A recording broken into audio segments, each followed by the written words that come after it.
নমস্কাৰ প্ৰিয় দৰ্শক প্ৰথম খবৰৰ বিশেষ অনুষ্ঠান গেষ্ট টুনাইটলৈ মই জিতেনে স্বাগতম জনাইছোঁ সকলোৰে জ্ঞাত যে গেষ্ট টুনাইট অনুষ্ঠানত প্ৰত্যেকটো খণ্ডতে আমি বিভিন্ন ক্ষেত্ৰৰ এগৰাকী বিশিষ্ট ব্যক্তিক আমন্ত্ৰণ জনাওঁ সাম্প্ৰতিক সময়ৰ কিছু কথা পাতিবৰ বাবে আজিও ব্যতিক্ৰম নহয় আজিও মোৰ সৈতে এগৰাকী বিশিষ্ট ব্যক্তি উপস্থিত আছে তেখেত অতি বিশিষ্ট মোৰ বাবেও কাৰণ মোৰ এগৰাকী প্ৰিয় ব্যক্তি অসমীয়া আধুনিক কবিতা জগতখনৰ এগৰাকী জনপ্ৰিয় কবি নীলিম কুমাৰ মোৰ সৈতে উপস্থিত আছে দাদা পুনতে অনুষ্ঠানৰ মাজলৈ স্বাগতম জনাইছোঁ সাম্প্ৰতিক সময়ৰ কথা বুলি ক'লে দাদা বৰ্তমান সময়ত আটাইতকৈ চৰ্চিত কথাটোৱে হৈছে আমাৰ মৰমৰ শিল্পীগৰাকীৰ ন্যায় ব্যৱস্থা বৰ্তমান সময়ত ন্যায় ব্যৱস্থা আগবঢ়াই আছে তদন্তকাৰী সংস্থাসমূহে আৰু আমি আশাবাদী যে জুবিন গাৰ্গৰ যি মৃত্যু সেই মৃত্যু অথলে নাযাওক তেওঁ কিয় মৃত্যু হ'ল কেনেধৰণে মৃত্যু হ'ল কাৰ বাবে অকালতে আমি আমাৰ মৰমৰ শিল্পীগৰাকীক হেৰুৱাবলগীয়া হ'ল সেই সকলোবোৰ তথ্য পোহৰলৈ আহক কিন্তু বৰ্তমান সময়ত আমাৰ মাজে মাজে ক'ৰবাত সন্দেহ হয় যে ন্যায় ব্যৱস্থাটো কেনেধৰণে আগবাঢ়িছে বা ক'ৰবাত অকণমান শিথিলতা আহিব নেকি বা চাৰ্জশ্বিটখন কেনেধৰণে তৈয়াৰ হ'ব তেওঁলোকক উপযুক্ত শাস্তি তেওঁলোকে পাবনে নাপায় এনেকুৱা ধৰণৰ বহু কথা বৰ্তমান সামাজিক মাধ্যমত চৰ্চিত হৈ আছে বিভিন্ন 2-4জন মানুহ লগ হোৱাৰ লগে লগে কেৱল মাত্ৰ জুবিনৰ কথাই আলোচনা কৰা হয় কিন্তু বৰ্তমান সময়ত মই আপোনাৰ সৈতে দুটামান কথা পাতিব বিচাৰিম শেহতীয়াকৈ আপুনি কেইবাটাও কবিতা লিখিছে জুবিন গাৰ্গক লৈ একদম যিটো আজি দুদিনমানৰ আগতে আপুনি প্ৰকাশ কৰিছিল সামাজিক মাধ্যমত দিছিল তাত এটা লাইন আছিল যে জীৱিত জুবিন গাৰ্গতকৈ মৃত জুবিন গাৰ্গ বেছি শক্তিশালী আচলতে কিয় আপোনাৰ সেনেকুৱা ধৰণৰ এটা মনোভাৱ আহিল বা মনলৈ আহিল সেই কথাষাৰ এইটো আচলতে মোৰ মনৰ কথা নহয় অসমীয়া প্ৰত্যেকজন মানুহে দেখিছে দেখিলে প্ৰত্যেকজন মানুহে ফিল কৰিছে আৰু মই সেইদিনাখন আচলতে যেতিয়া মোৰ কবিতাটো লিখিছিলোঁ তেতিয়া মানে মই এজন বন্ধুৰ লগত কথা পাতিছিলোঁ এই জুবিন সংক্ৰান্তত কথা পাতি থাকোঁতেই মানে তেতিয়াই মানে মোৰ মুখৰ পৰা কৈছিলে যে আচলতে মৃত জুবিনটো বেছি শক্তিশালী জীৱিততকৈ তেতিয়া মানুহজনে কৈছে তুমি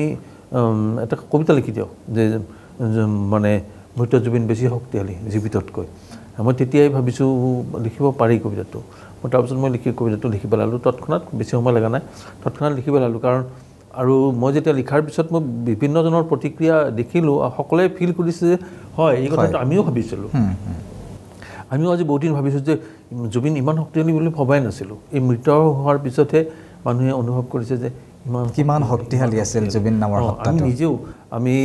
জুবিনৰ বিষয়ে আমি ইমান দিন ভবা হোৱাই নাছিলে ভাবিবলৈ সময় নাছিলে আচলতে মানে ভাবিবলৈ সময় হোৱা নাছিলে কাৰণ তেওঁ অকাল হৈ গ'লতো অকাল বিয়োগ হৈছিলে ন গতিকে আমি তেওঁৰ বিশ্লেষণ নকৰিলোঁ তেওঁৰ গানৰ বিষয়ে বিশেষ আলোচনা কৰা নহ'লে আমি নিজেও নাভাবিলোঁ গতিকে অসমীয়া মানুহে ভাবিবলৈ সময় নাপালেই তৎক্ষণাত গুচি গ'ল সেইকাৰণে মানে এটা আঘাত পাইলে আৰু তাতে মৃত্যুটো এটা যিহেতু মানে নৰ্মেল ডেথ নহয় যেটো এক ধৰণৰ হত্যাকাণ্ড বুলি সকলোৱে দেখিছে ফিল কৰিছে অনুভৱ কৰিছে আৰু এইটো এটা হ'ল আৰু এজন শিল্পীক হত্যা কৰা মানে এজন প্ৰাণৰ শিল্পীক হত্যা কৰা মানে আচলতে প্ৰত্যেকজন অসমীয়া মানুহৰে এটা শিল্প চেতনা হত্যা কৰিছে হয় না প্ৰত্যেক মানুহৰে এজন শিল্প চেতনা এটা থাকে ভিতৰত সাংস্কৃতিক সত্তা এটা থাকে আৰু জুবিনক হত্যা কৰা মানে সেই চেতনা হত্যা কৰা হৈছে সেই সংস্কৃতিক হত্যা কৰা হৈছে গতিকে সেইকাৰণে মানুহে এৰি নিদিয়ে মানুহে যে ইমান মানে উদ্বাউল হৈ আছে সেইকাৰণে জুবিন বেছি মানে শক্তিশালী গৈছে মানে আমি এৰি নিদিওঁ এইবাৰ হয় আজি 27 দিন জুবিনবিহীনভাৱে অসমীয়া 27টা দিন অতিবাহিত কৰিলে কালিৰ নিশাৰ ভাগলৈকে আমি পৰিৱেশ দেখুৱাইছোঁ জুবিন ক্ষেত্ৰত তাৰমানে এক অভাৱনীয় পৰিৱেশ কান্দোনৰ ৰোল বিভিন্ন প্ৰান্তৰ পৰা আহি অনুৰাগীয়ে শ্ৰদ্ধা জনাইছে ধূপ চাকি জ্বলাইছে সেয়া সমাধি ক্ষেত্ৰ নহয় এটা মন্দিৰ মছজিদলৈ ৰূপান্তৰ হৈছে তাত কোনো জাতি ধৰ্মৰ কথা নাই সকলো আহিছে নিজৰ ভগৱানক আৰাধনা কৰি জুবিনৰ সদ্গতিৰ কাৰণে আত্মাৰ সদ্গতিৰ কাৰণে ন্যায় যাতে পাব পাৰে তাৰ বাবে প্ৰাৰ্থনা জনাইছে গতিকে এক বেলেগ ধৰণৰ এটা পৰিৱেশ সৃষ্টি হৈ আছে বৰ্তমান অসমখনৰ মাজত আৰু এইবিলাকৰ পৰাই এটা কথা উপলব্ধি কৰিব পাৰি সঁচাকৈ অসমীয়া মানুহৰ কাৰণে জুবিন নামৰ সত্তাটো প্ৰকৃতাৰ্থত কি আছিল জুবিনৰ এই ঘটনাটোৰ পিছত মানুহটো শোকবিহ্বল হৈ আছে শোকবিহ্বলৰ পিছত এতিয়া মই লক্ষ্য কৰিছোঁ মানুহ কেৱল শোকত থকা নাই মানুহখিনি ক্ষুব্ধ হৈ গৈছে প্ৰতিদিনে মানুহে ক্ষুব্ধ হৈ গৈছে কাৰণ মানুহ মানে কি কৰিব কি নকৰিব এই হৈছে কাৰণ শোকৰ পিছত মানুহৰ এক ধৰণৰ বিদ্ৰোহ জাগি যদি মানে অন্যায় এটা হৈছে যেটো অন্যায় হৈছে অন্যায়ৰ বিৰুদ্ধে এটা প্ৰতিবাদ মানুহৰ হয় প্ৰথমতে দুখ পালে মানুহে আঘাত পালে জুবিনৰ মৃত্যুত তাৰ পিছত যেটো এটা অন্যায় হ'ল আৰু সেই অন্যায়টো আসলে এতিয়ালৈকে যিখিনি তথ্য পোহৰলৈ আহিছে যথেষ্ট অৱহেলিত হৈছিল অন্যায় হৈছে জুবিনৰ হৈতে আৰু যেতিয়া এই হ'ল মানে জুবিনৰ প্ৰতি অন্যায় হোৱাটো আসলতে প্ৰত্যেকজন মানুহৰ প্ৰতি অন্যায় হয় প্ৰত্যেকজন অসমীয়া মানুহৰ প্ৰতি অন্যায় গতিকে মানুহে কেতিয়াও প্ৰত্যেকজন মানুহে ন্যায় বিচাৰিছে জুবিনৰ প্ৰতি ন্যায় মানে প্ৰত্যেকজন অসমীয়াৰ প্ৰতি ন্যায় কিন্তু মানুহে তো ন্যায় বিচাৰিব আসলতে জুবিন গাৰ্গ যেতিয়া জীয়াই আছিল জুবিন গাৰ্গ যেতিয়া আমাৰ মাজত আছিল তেতিয়া আমি জুবিন গাৰ্গৰ কেৱল গীত শুনিছিলোঁ অৰ্থ ইমান ভাবিবলৈ যোৱা নাছিলোঁ ইমান গভীৰতালৈ আমি সোমাই যোৱা নাছিলোঁ কিন্তু জুবিন হঠাৎ আমাৰ মাজৰ পৰা নোহোৱা হৈ যোৱাৰ পিছত জুবিনে গাই যোৱা গীতবোৰ আমি অৰ্থ বিচাৰিবলৈ আৰম্ভ কৰিছোঁ আৰু সেই অৰ্থবোৰ বিচাৰিবলৈ যাওঁতে আমাক হুকাহত কৰি তুলিছে বেছি মৰ্মাহত কৰি তুলিছে প্ৰত্যেকটো গীতেই এটা বেলেগ ধৰণৰ অৰ্থ বহন কৰি আছে জুবিনৰ গীতে আৰু সমান্তৰালকৈ জুবিনৰ যিটো কাৰ্যাৱলী তেওঁ যিখিনি কাম কৰি থৈ গৈছে অসমীয়া জাতিৰ বাবে আমি আগতে তেওঁৰ বিষয়ে ইমান নাজানিছিলোঁ তেওঁ নোহোৱা হোৱাৰ পিছত সামাজিক মাধ্যমৰ জৰিয়তে হওক বা বিভিন্নজনৰ মুখতে হওক যিমানখিনি কথা জানিছোঁ তেওঁ আচলতে বহুত কাম কৰি থৈ গৈছে বহু মানুহক তেওঁ সহায় কৰি থৈ গৈছে বহু প্ৰকৃতিৰ কাৰণে তেওঁ কাম কৰি থৈ গৈছে বিভিন্ন ধৰণৰ যিবোৰ কথা আমি তেখেত জীৱিত অৱস্থাত নেজানিছিলোঁ গতিকে জুবিন নামৰ সত্তাটো নোহোৱা হোৱাৰ লগে লগে মানুহে নিজৰ সন্তান এটা হেৰুৱা নিচিনাকৈ অনুভৱ কৰিছে সেইকাৰণে ক্ষোভিত হৈ পৰিছে মই আৰু এটা কথা আপোনাৰ পৰা জানিব বিচাৰিছোঁ আপুনি সামাজিক মাধ্যমত আৰু এটা লাইন লিখিছিলে যে অন্যায়ে ন্যায়ক কৈছে বেচেৰা ন্যায় তোমাৰটো কেতিয়াবাই মৃত্যু হ'ল এই কথাটো আপোনাৰ কিয় লিখিবলৈ মন গ'ল কাৰণ এইটো আমাৰ এই পৰিপ্ৰেক্ষিততে নহয় আচলতে আমাৰ গোটেইখন বিশ্বতে এই ঘটনাটো হৈছে যে সদায় ন্যায় পৰাজিত হোৱা দেখা পাওঁ আমি হয়নে নহয় গতিকে আমাৰ এই ক্ষেত্ৰতো আজি জুবিনৰ ক্ষেত্ৰতো মানে মই এক ধৰণৰ হতাশগ্ৰস্ততা হৈ যাওঁ বা এক ধৰণৰ চিন্তা এটা হয় যে আমাৰ ন্যায় যি ধৰণে পাব লাগে নাপাম নেকি নাপাম নেকি কাৰণ আমি যিখন নাটক দেখা পাই আছোঁ এতিয়া তদন্তৰ নামত আমি এক ধৰণৰ নাটক দেখি আছোঁ কিন্তু নাটকখন মানুহে লক্ষ্য কৰি আছে গতিকে আমি নাটকখন চাই আছোঁ কিমান দিন আমি চাব পাৰোঁ নাজানো নাটক চাইছে এখন মানে ধৈৰ্যৰ সীমা মানে হয় হয় আসলতে হয় কথাটো কালিৰ বিশিষ্ট 6 গৰাকী বিশিষ্ট ব্যক্তিৰ সৈতে এখন বৈঠক অনুষ্ঠিত হৈছিল আৰু তেখেতলোকে বৈঠকৰ পৰা ওলাই অহাৰ পিছত 90 দিনৰ পিছত চাৰ্জশ্বিট দাখিল কৰা হ'ব এনেকুৱা ধৰণৰ কিছুমান কথা সংবাদ মাধ্যমৰ সন্মুখত উল্লেখ কৰিছিল কিন্তু সময় যিমানে দীঘলীয়া হৈ গৈ থাকে বস্তুবোৰ যেন অকণমান চুকবোৰ কমি আহে খালি যিসকল বিশিষ্ট ব্যক্তিক মাতিছে সেইখনটো সম্পূৰ্ণ নাটক তাতো কোন মানে অৰ্থহীন এখন কাৰবাৰ আপুনি ভাবেনে যিসকল বিশিষ্ট ব্যক্তি বুলি তেওঁলোকক আমন্ত্ৰণ জনোৱা হ'ল মিটিংখনলৈ বৈঠকখনলৈ সেইসকল তেওঁলোকতকৈ আৰু বিশিষ্ট ব্যক্তি আমাৰ অসমত নাছিল নেকি সেইটোতো আছে বিশিষ্ট ব্যক্তিটো কিয় লাগে সাধাৰণ মানুহৰ যিটো বক্তব্য সাধাৰণ মানুহখিনিৰ কথাই বিশিষ্ট সেই মানুহখিনিও ক'ব গৈছে প্ৰতিনিধিত্ব কৰিছে তেওঁলোকে কি ক'ব সাধাৰণ মানুহখিনি এইখিনিয়ে দাবী আছিলে গতিকে এই মানুহখিনিৰ সাধাৰণ মানুহখিনিক দাবী অৱজ্ঞা কৰি আকৌ বিশিষ্টৰ কিয় কথা শুনিব যাব লাগে এইটোতো দৰকাৰ নাই সেই একেখিনিয়ে কথা একেখিনি বক্তব্যই তেওঁলোকে ক'ব তাত বাহিৰে বেলেগ কথা ক'বও নোৱাৰে আপুনি কি ভাবে আপোনাৰ দৃষ্টিৰে আপুনি লিখা মেলা কৰে আৰু আপোনাকতো আৰু চিনি নোপোৱা মানুহিনে আপুনি সূক্ষ্মভাৱে প্ৰতিটো দিশ চালি জাৰি চাই আপোনাৰ মনোভাৱ প্ৰকাশ কৰিছে লিখনিৰ জৰিয়তে এই যে লাইনটো লিখিলে অন্যায়ে ন্যায়ক কৈছে যে বেচেৰা ন্যায় তোমাৰটো কেতিয়াবাই মৃত্যু হ'ল আচলতে দুটা শব্দ মানে দুটা লাইন দুটা সেন্টেন্স বাট ইয়াত মানে যিমানখিনি অৰ্থ বহন কৰিছে অসমৰ ন্যায় ব্যৱস্থাটো বা সাম্প্ৰতিক সময়ৰ দেশৰ যি ন্যায় ব্যৱস্থা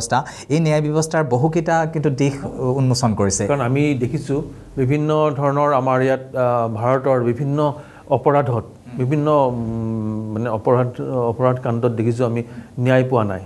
আমি সেই নিৰ্ভয়া কাণ্ডত দেখিছোঁ এতিয়ালৈকে নহ'ল আমাৰ ইয়াতে অসমৰে এই কি জন্মনি ৰাভাৰ ক্ষেত্ৰত দেখিলোঁ CBI তদন্ত হ'ল কিন্তু ৰিজাল্ট একো নোলাল ঠিক এনেকুৱা ধৰণৰ বিভিন্ন উদাহৰণ আছে গতিকে সেইকাৰণে আমি এক ধৰণৰ হতাগ্ৰস্ত ন্যায় ব্যৱস্থাটো আমাৰ কিমান দূৰ শক্তিশালী কিমান দূৰ মানে ন্যায় ৰক্ষা কৰিব পাৰে গতিকে এক ধৰণৰ সন্দেহজনক অৱস্থা সন্দেহজনক ডেফিনেটলি আজিৰ পৰা দুদিন পূৰ্বে মই এটা জাষ্ট এক্সাম্পল দিব বিচাৰিছোঁ এগৰাকী চাহ জনগোষ্ঠীৰ যুৱতী যোৰহাট কৃষি বিশ্ববিদ্যালয় পঞ্চম ষান্মাসিকৰ ছাত্ৰী তেওঁ মাৰ্ডাৰ হৈছিল ৰেলৰ বাথৰুমৰ লেট্ৰিনৰ ভিতৰত তেখেতৰ মৃতদেহ উদ্ধাৰ কৰি হৈছিল আৰু এগৰাকী যুৱক অভিযুক্ত হিচাপে বিবেচিত হৈছিল আৰু যাৱজ্জীৱন কাৰাদণ্ডৰে দণ্ডিত কৰা হৈছিল কিন্তু আজি দুদিন পূৰ্বে গুৱাহাটী উচ্চ ন্যায়ালয়ে তেওঁক দোষমুক্ত ঘোষণা কৰিলে তেওঁ উপযুক্ত প্ৰমাণ দিব নোৱাৰাৰ বাবে গতিকে যথেষ্ট ইয়াতে হেৰি আছে স্থল আছে সন্দেহ কৰিবলগীয়া আৰু এই দীঘলীয়া যিটো প্ৰচেছ আজিৰ পৰা 90 দিনৰ এটা দীঘলীয়া প্ৰচেছ আমি ইয়াৰ আগতেও মুখ্যমন্ত্ৰীও বহুতকেইটা বিষয় অৱগত কৰিছিল অপেক্ষা কৰিছিলোঁ মুখ্যমন্ত্ৰীয়ে যিহেতু কৈছে নিশ্চিতভাৱে কিবা এটা নহয় কিবা এটা ওলাব বিভিন্ন ধৰণৰ প্ৰসংগত আছে মই এতিয়া প্ৰসংগবোৰ দুটা পইণ্ট মই কৈ দিব নিবিচাৰোঁ কিন্তু মুখ্যমন্ত্ৰী আমাৰ ৰাজ্যখনৰ এগৰাকী মুৰব্বীয়ে যেতিয়া কথাটো কয় আমি সকলোৱে অধীৰ আগ্ৰহেৰে বাট চাই থাকোঁ কিন্তু আল্টিমেটলি গৈ কোনো ধৰণৰ কিন্তু ৰিজাল্ট নোলায় গতিকে তেনেকুৱা ক্ষেত্ৰত এই কথাখিনি খুবেই যুক্তিসংগত সময় সাপেক্ষে কিন্তু এতিয়া এই ক্ষেত্ৰত জুবিনৰ ক্ষেত্ৰত যেতিয়া মুখ্যমন্ত্ৰীয়ে এক ধৰণৰ হত্যাকাণ্ড বুলি কৈছে হয় হয় এই জুবিনৰ মৃত্যুটোক হত্যাকাণ্ড বুলি কৈছে গতিকে সেই হত্যাকাণ্ড বুলি প্ৰমাণ তেওঁ কৰাৰ দায়িত্ব আছে কিন্তু তেখেতে যিহেতু প্ৰকাশ কৰিছে হত্যাকাণ্ড বুলি গতিকে তেওঁ যে সেই হত্যাকাণ্ড হয় সেই কথাটো প্ৰমাণ কৰাৰ দায়িত্বও কিন্তু তেওঁৰ আৰু প্ৰমাণ কৰাৰ দায়িত্ব তাৰপিছত তেওঁক শাস্তি দিয়াৰ দায়িত্ব তেওঁ কিন্তু ল'ব লাগে যদিহে তেওঁ এজন দায়িত্বশীল মুখ্যমন্ত্ৰীয়ে সংবাদমেল সম্বোধন কৰি তেখেতে হত্যাকাণ্ড বুলি উল্লেখ কৰিছে যদিহে তেওঁৰ মুখৰ কথাৰ মূল্য আছে তেওঁৰ যে মুখৰ কথাৰ মূল্য নাই এইটো অসমীয়া মানুহে প্ৰমাণ পাইছে হাজাৰবাৰ প্ৰমাণ কৰিছে তেওঁ গতিকে কিন্তু এইটো ক্ষেত্ৰত যাতে তেওঁ এই নকৰে কাৰণ এইটো ক্ষেত্ৰত অসমীয়া মানুহে কিন্তু চাই নাথাকিব হয় হয় হয় যেতিয়া জুবিনদাৰ নচৰ দেহ শ্ৰদ্ধাঞ্জলি জনাবৰ বাবে ৰখা হৈছিল সৰুসজাই ষ্টেডিয়ামত বা সেই সময়ছোৱাত বা শেষকৃত্য সম্পন্ন কৰা সময়খিনিলৈকে সামাজিক মাধ্যমত এটা বিশেষ বিষয় লৈ চৰ্চিত হৈছিল আৰু খুব দুখ দিছিল বহুজনক যে প্ৰশ্ন উত্থাপন হৈছিল জুবিন গাৰ্গৰ পত্নী গৰিমা গাৰ্গক লৈও বিভিন্নজনে সামাজিক মাধ্যমত ভিউৱাৰ্ছৰ আশাতেই হওক বা কিবা এটা অলপ সস্তীয়া জনপ্ৰিয়তাৰ আশাতেই হওক যথেষ্ট সমালোচনাৰ সন্মুখীন হৈছিল মানুহগৰাকী কিন্তু আমি দেখিছিলোঁ জুবিন গাৰ্গক তেখেতে কি ধৰণে এটি শিশুৰ দৰে প্ৰতিপালন কৰিছিল আৰু আপুনি গৰিমা বৌৰ হাতত এটা কবিতা তুলি দিছিল গৈ সেই মুহূৰ্ততে আৰু গৰিমা বৌ এটা মহৎ কবিতা বুলি আপুনি লিখিছিল আপোনাৰ দৃষ্টিৰে গৰিমা বৌক আপুনি কি বুলি ক'ব না মই সেইটোৱে গৰিমা এনেকুৱা এজন মানুহ অস্থিৰ এজন শিল্পী এজন শক্তিশালী শিল্পী সদায় পৰম্পৰা ভাঙে গতিকে তেনেকুৱা এজন মানুহৰ লগত থকাটো মানে তেওঁৰ লগত ইমান দিন থকাটো সহজ কথা নহয় মানে জুবিনদাৰ দৰে এজন মানুহ ইমান অস্থিৰ এজন মানে পৰম্পৰা ভঙা চিঙা চুৰমাৰ কৰি দিব খোজা নীতি নিয়ম নমনা এজন ব্যক্তিক যে গৰিমাই ৰাখিছে ইমান আলফুলে মৰমেৰে ৰাখিছে সেইটো কাৰণে মই গৰিমাক লক্ষ্য কৰিছোঁ যে মই কৈছোঁ যে গৰিমাও এটা মহৎ কবিতা জুবিন যদি সাগৰ হয় গৰিমাও এখন হ্ৰদখন ৰৈ থাকে ধৈৰ্যশীল আৰু সাগৰটো ধৈৰ্যশীল নহয় সাগৰ এনি টাইম হয় সঁচাকৈ কিন্তু ধৈৰ্যশীল আচৰিত ধৰণে আমি লক্ষ্য কৰিছিলোঁ অনুৰাগী অজস্ৰ জনতা কান্দি কাটি বাউল হৈ গৈছিল কিন্তু সান্তনা দিব দিছেও দেখিছোঁ বহুজনক তেওঁ সাবুতি ধৰি সান্তনা দিছে কিন্তু দিব লাগিছিল আমি কাক আৰু দিছে কোনে কাক সেই বস্তুটো গতিকে গৰিমাক মই মহৎ কবিতা বুলি সেইকাৰণে ক'লোঁ মানুহে বুজিব এতিয়া গৰিমাৰ ভিতৰত এতিয়া গৰিমা কিন্তু ওলাই আহিব এতিয়া গৰিমাৰ ভিতৰত যে এটা শক্তি আছে ধৈৰ্য আছে শক্তি আছে গতিকে এতিয়া মানুহে লক্ষ্য কৰিছে গৰিমাৰ ভিতৰত এটা কথা কিন্তু ক'ব পাৰি যে অসমীয়া নাৰীয়ে যুগ যুগ ধৰি যে এটা স্থিতপ্ৰজ্ঞৰ এটা শক্তিশালী ভূমিকা লৈ আহিছে এয়া কিন্তু গৰিমা বৌ এটা উদাহৰণ নহয় জানো উদাহৰণ আমিতো বহুত বীৰাংগনাৰ কথা পাইছোঁ অসমৰ গতিকে গৰিমা বৌ এগৰাকী কিন্তু আমাৰ দৃষ্টিত এগৰাকী বীৰাংগনা হয় তেখেতে এখন জনসমুদ্ৰক চম্ভালি থকাৰ দৰে আছে যি কি নহয় আৰু এটা কবিতা আপোনাৰ কেতিয়াবা শাস্তিকেই দিয়া হয় শাস্তি সেই লাইনটোৱে এটা কবিতা আৰম্ভ কৰিছিলে কেতিয়াবা শাস্তিকেই দিয়া হয় শাস্তি আচলতে কি কিয় সেই লাইনটো মনলৈ আহিল সেই কবিতাটোৰ সৃষ্টি হ'ল সেই বস্তুটো তেনেকুৱা যে মানে মই যেনেকৈ ন্যায়ক অন্যায় ন্যায়ক কৈছে ঠিক তেনেকুৱা ধৰণৰ যে আমি যাক যিটো শাস্তি পাব লাগে সেই শাস্তিটোৱে আচলতে আকৌ সেই শাস্তিটোৱে মানে আকৌ দিয়া হয় তুমি শাস্তি দিব নোৱাৰা তোমাকেই মই শাস্তি দিছোঁ ঠিক তেনেকুৱা কথাটো কৈছোঁ তুমিহে শাস্তিৰ যোগ্য যিজনে শাস্তি পাব লাগে আমি যদি শাস্তি ঘোষণা কৰোঁ কাৰোবাৰ বিৰুদ্ধে তেতিয়া আকৌ তাৰ ওপৰত শাস্তি দিয়া হয় যে আমি যিটো শাস্তি পাইছে বুলি ভাবোঁ কিন্তু সেইটো তেওঁৰ কাৰণে নিৰাপদ স্থানো হ'ব পাৰে এতিয়া সেইটো বস্তু হৈছে এতিয়া আজি আমি দেখিছোঁ যে যিকেইজন আমি ইয়াত মানে অভিযুক্ত বুলি বিবেচিত কৰিছোঁ তেওঁলোকে এটা গেষ্ট হাউচত ৰখা হৈছে কিন্তু নাম দিয়া হৈছে কাৰাগাৰ কাৰাগাৰখন অত্যাধুনিক এটা শব্দ ব্যৱহাৰ হৈ আছে অত্যাধুনিক কাৰাগাৰ বুলি অত্যাধুনিক কাৰাগাৰ সেইখন গতিকে তেনেকুৱা হৈছে কথাবিলাক তেনেকুৱা হয় হয় হয় হয় যি কি নহওক জুবিনদাৰ এইখিনি কথা আপোনাৰ মনলৈ অহা কথাখিনি আপুনি ধুনীয়াকৈ লিখনিৰ মাধ্যমেৰে কবিতাৰ ভাষাৰে আপুনি প্ৰকাশ কৰিছে মই অলপ বেলেগ প্ৰসংগ এটালৈ আহোঁ আপোনাৰ কিন্তু কবিতা কেতিয়াবা খুব চৰ্চিতও হৈছে শাসকীয় পক্ষক কিবা এটা যদি ভুল লিখিছে আপুনি কবিতাৰ ভাষাৰে সমালোচনাও কৰিছে গতিকে আপুনি চৰ্চাৰ এটা কেন্দ্ৰবিন্দুও হৈছে কেতিয়াবা ভাল চৰ্চাৰো বেয়া চৰ্চাৰো গতিকে সেইখিনি সময়ত আপুনি কেনেধৰণে নিজক সাজু কৰি লয় এটা কাৰোবাক আক্ৰমণ কৰি বা চৰকাৰখনৰ এটা ভুল দৃষ্টিগোচৰ কৰিবলৈ আপুনি যিটো কবিতাৰ মাধ্যম বাছনি কৰি লৈছে নিজক কেনেধৰণে সাজু কৰি লয় যিহেতু কবিতা লিখোঁ প্ৰতিক্ৰিয়াটো কাব্যিকভাৱে ওলায় আৰু মই বহু দিনৰ পৰা আজি এতিয়া নহয় বহু দিন আজি কিমান বছৰৰ পৰা মই এই গড় হত্যা কৰিছিলে সেই সময়ৰ পৰা মই মানে কৰিছিলোঁ কবিতা লিখি পেলাই প্ৰতিবাদ কৰিছিলোঁ এই কি কয় এই ভূমিহীন এই য'ত উচ্ছেদ কৰিছিলে এই শিলাকৰ উচ্ছেদ কৰিছিলে সেইসকলৰ মই সেই সময়তো মই মাত মাতিছিলোঁ কবিতাৰ মাধ্যমেৰে মাত মাতিছিলোঁ বহুত ক্ষেত্ৰত এই হৈছিল কামত দিছিলে মই যেতিয়া গড় হত্যাৰ কাৰণে বিৰুদ্ধে যেতিয়া কবিতা লিখিছিলোঁ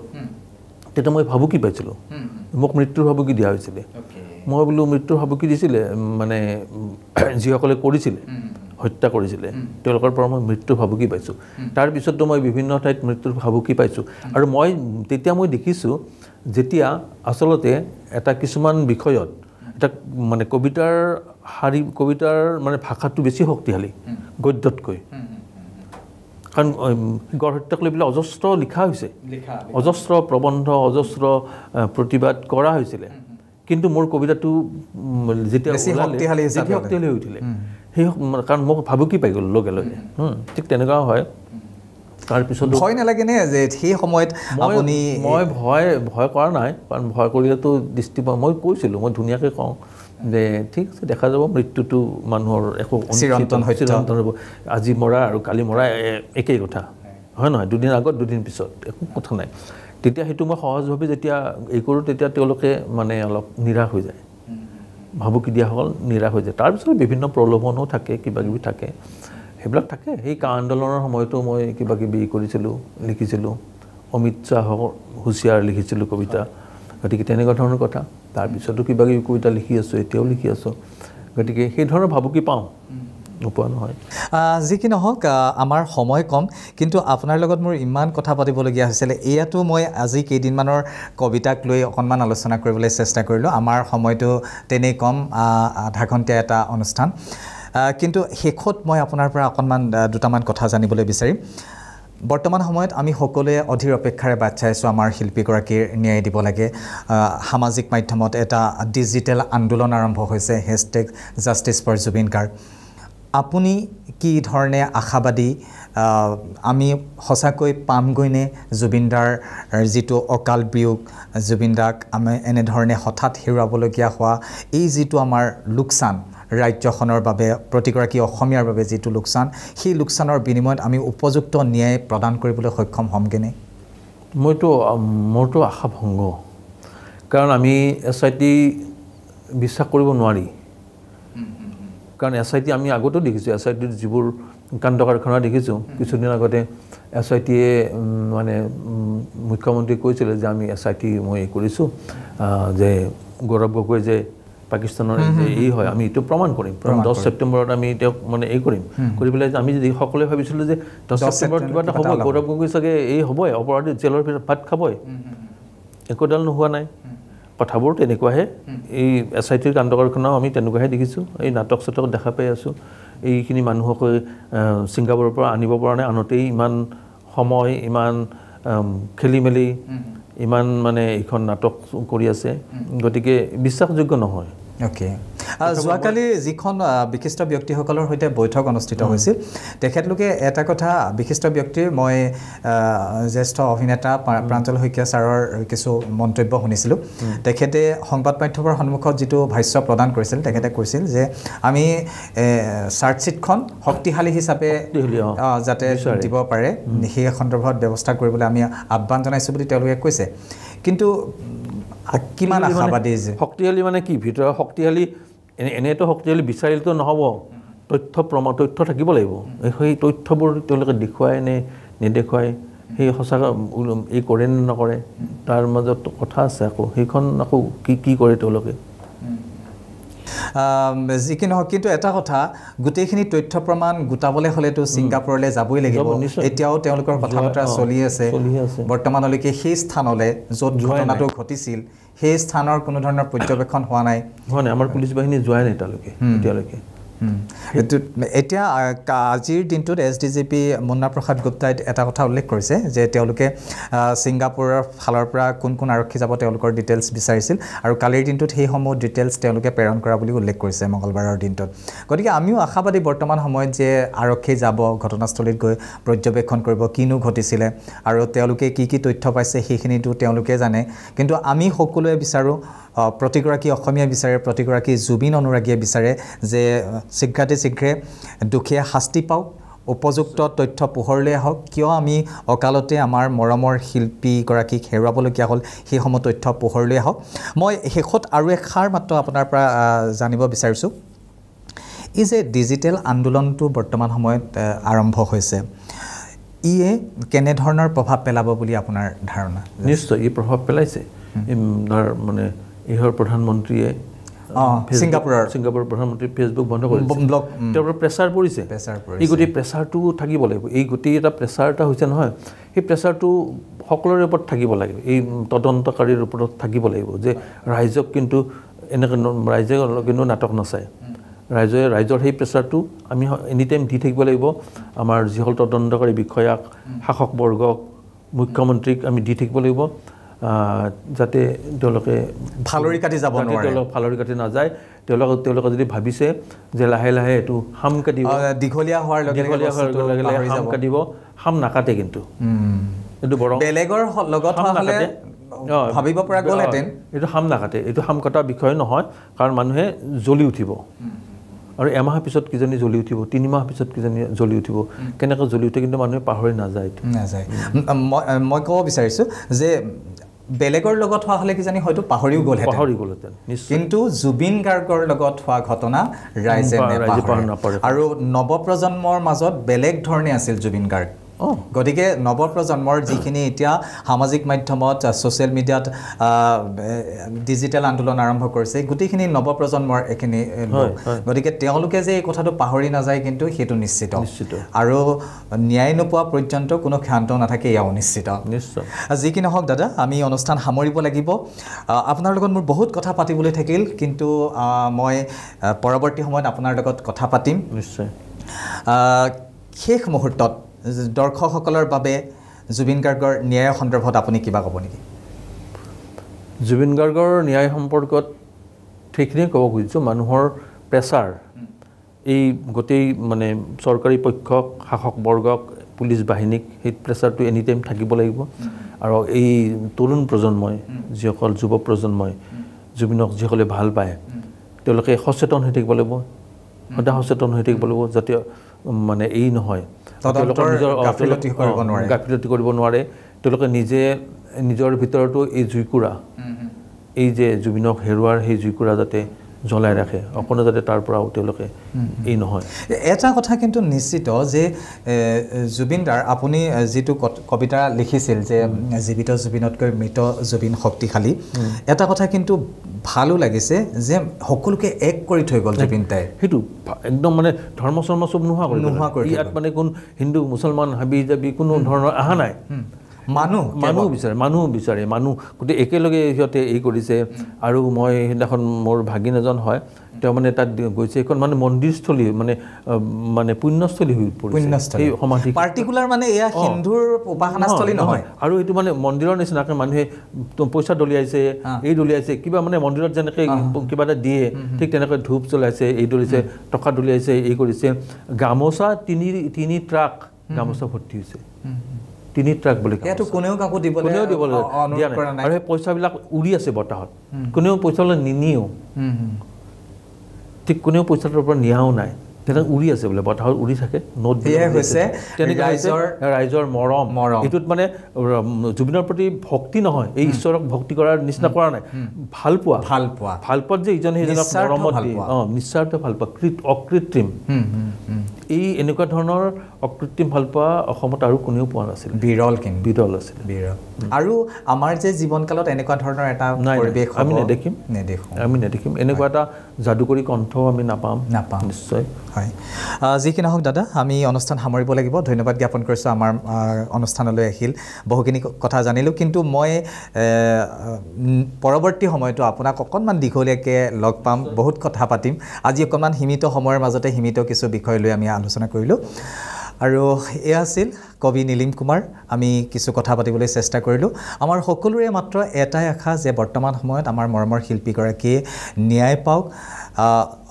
সামাজিক মাধ্যমত যি ধৰণৰ ডিজিটেল আন্দোলন আৰম্ভ হৈছে এই ডিজিটেল আন্দোলন আৰু সৰ্বব্যাপী হওক আৰু হেশটেগ জাষ্টিছ ফৰ জুবিন গাৰ্গ সৰ্বব্যাপী হওক সকলোৱে জুবিনদাৰ ন্যায়ৰ বাবে এষাৰ হ'লেও বাক্য লিখক সকলোৱে মান মাতক আৰু বৰ্তমান সময়ত প্ৰতিগৰাকী অনুৰাগী প্ৰতিগৰাকী অসমীয়াৰ অন্তৰত যি জুই জ্বলি আছে সেই জুইকুৰা তেতিয়ালৈকে জ্বলাই ৰাখক যেতিয়ালৈকে জুবিন দাই ন্যায় নাপায় অনুষ্ঠান আমি সামৰিব লাগিব পৰৱৰ্তী সময়ত গেষ্ট নাইটত আন এগৰাকী অতিথিৰ সৈতে আপোনালোকৰ মাজলৈ পুনৰ ৰাখিম তেতিয়ালৈকে চাই থাকিব প্ৰথম খবৰ